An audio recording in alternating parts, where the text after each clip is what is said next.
And members of the Tinubu support group have picked up the presidential nomination form of the All Progressives Congress for Bola Ahmed Tinubu. Tinubu, who is in Saudi Arabia for Hajj, was represented by some of his close associates, including House of Representatives member from Ikeja Federal Constituency, that's James Faleke, a member representing Agege Federal Constituency in the Green Chamber, Babatunde Adejare, and a former secretary to the government of the Federation, Babache Lawal. Well, Tinubu in January announced his desire to succeed the incumbent President Muhammadu Buhari. Minister of State for Education Emeka Nwajuba, Kogi State Governor Yahya Bello, former Imo State Governor have also picked up the APC presidential forms. Bring the people's decision to favor Asiwaju Bola Ahmed Tinubu and to, of course, continue to improve the laws of this country and take us to a level that will be comparable to any developed country in the world. Finally, we have blanketed the entire Southwest. Asiwaju Bola Ahmed Tinubu has already in his pocket 40 million votes from the Southwest.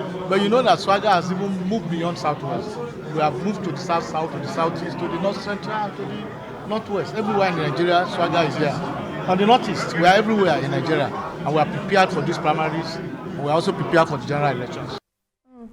And to discuss the presidential aspirations and campaign strategy of Bola Ahmed Tinubu, we're now being joined by Ayobami Oyalowo. He is the national spokesperson for the Nigeria Diaspora for Asiwaju. Thank you for being here tonight. Thank you for having me. Good evening. Ayobami, it seems like the field is really getting crowded now. Yeah. And finally, the ticket has now been picked up, talking about the nomination and interest form. Well, Tinubu, let's look at those he's going up against right now.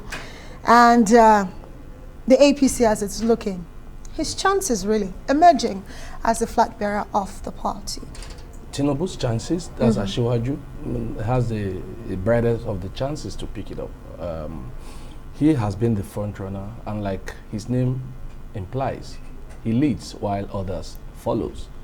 He's stepped in the game before every other person. He has proven his mettle, and you know, it's a delegate war.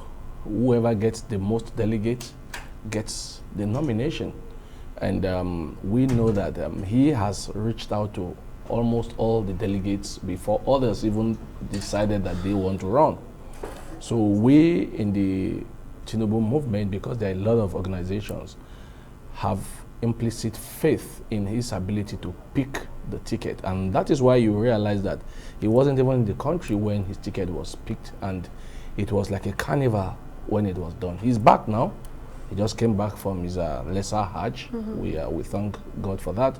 So there's no problem about Tinubu's ability to win the primaries and to go on and eventually win the general election. We are very, very comfortable and confident he will do that. Well, you're very confident and sound very optimistic, I must say. But let's look at it. Tinubu is a leader of the APC, which unfortunately, as it stands right now, the APC has been at the center in charge of governance in Nigeria. Unfortunately, I say, looking at the indices that Nigeria has been faced with since, you know, let's even back it from before even the APC. But as it stands right now, poverty capital of the world. That's a lie.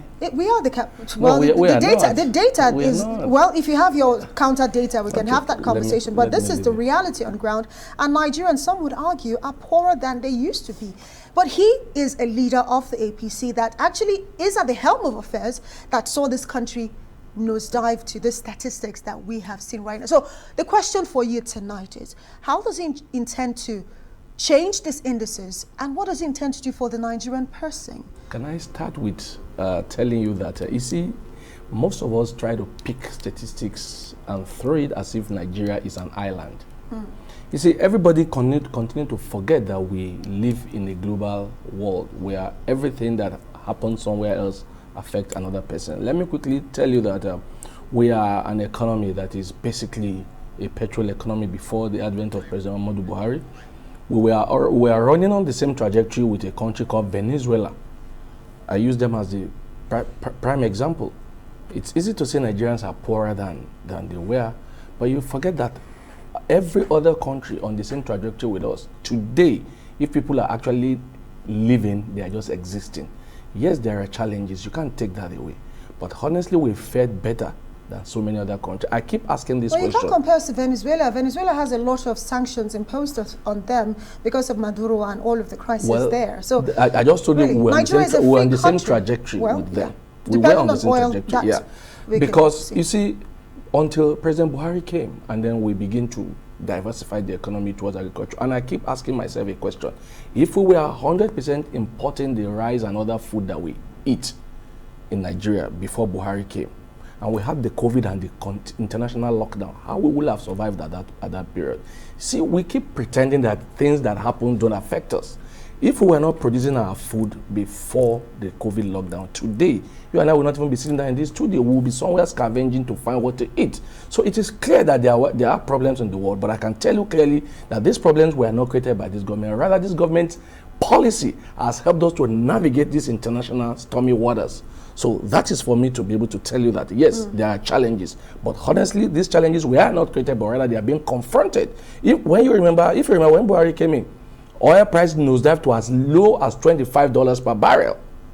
How would we have navigated that if the man was there stealing like other people before him? So clearly there are challenges. I don't doubt that. But I can tell you we've confronted it better than it would have been done by less experienced and less honest people in government. Now let's leave that apart. So let's talk about Tinubu. No, I'm going back to, I said let's leave that apart. So now, talking about Asiwaju, Tinubu. Bola Ahmed Tinubu, where do you want to start? Do I want to talk about power? Do I want to talk about economy? Do I want to talk about infrastructure? Just Lagos is a blueprint. How he intends to change. How he intends to do it, he has a blueprint that is already existing. When he came into Lagos in 1999, Lagos was the dirtiest capital in the world. That is a fact. Today, go back to Lagos and see. When he came, Lagos was bereft of infrastructure. There was no structure, there was no system. Today, Lagos run on a system. In fact, at times people say Lagos can run on autopilot because this man has put the blueprint. Also remember, today now we're talking about independent power generation. But Tinubu was the first Nigerian to conceive that. Even though we had issues with him not being able to carry it out because of a hostile federal government system led by President Obasanjo and former Vice President Atiku. We knew what happened there, but this was a man who was far ahead of his peers. Today, he's not been in government since 2007. Can you mention any other governor that run alongside Tinubu then? Well, he's part of the APC.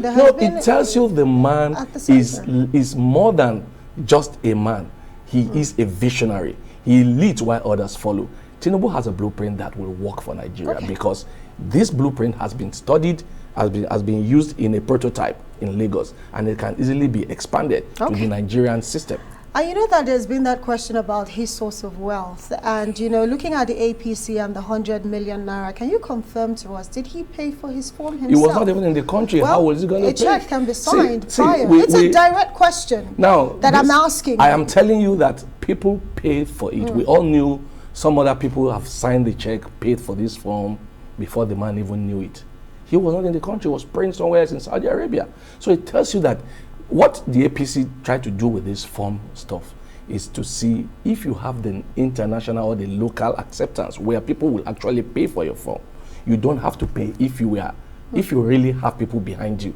So as a presidential candidate, if you can't mobilize 100 million among people, then you are really not ready to do this. So Tinubu is somebody who doesn't need to say a word. He has helped a lot of people. See, so many House of Assembly members, many of them not even from the South, said he was instrumental to their success as members of the House of Assembly. I mean, National House of Assembly. I don't want us to stay too much on that conversation because we have to wrap this up. When we talk about his wealth, people keep forgetting that this man almost single-handedly sponsored Nadeco those days. So he has never been a poor man. This claim about his wealth needs to be shut up permanently because nobody has been able to prove that this man has taken anybody from any naira from anywhere. As it stands right now, from looking at insiders in the APC, there is that talk that the president has a favored candidate that he might support. We saw what happened with the National Convention where the person he supported eventually emerged as the consensus candidate as national chairman.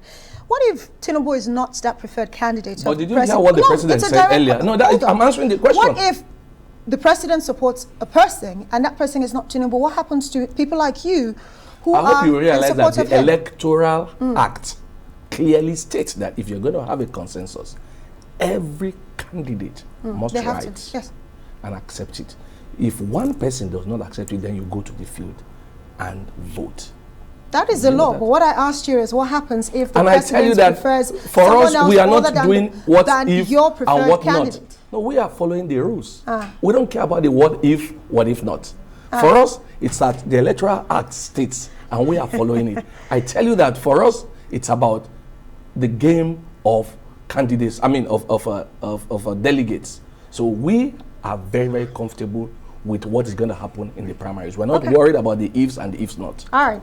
Ayobami Oyalowo, National Spokesperson, Nigeria Diaspora for Asiwaju. Thank you for joining us.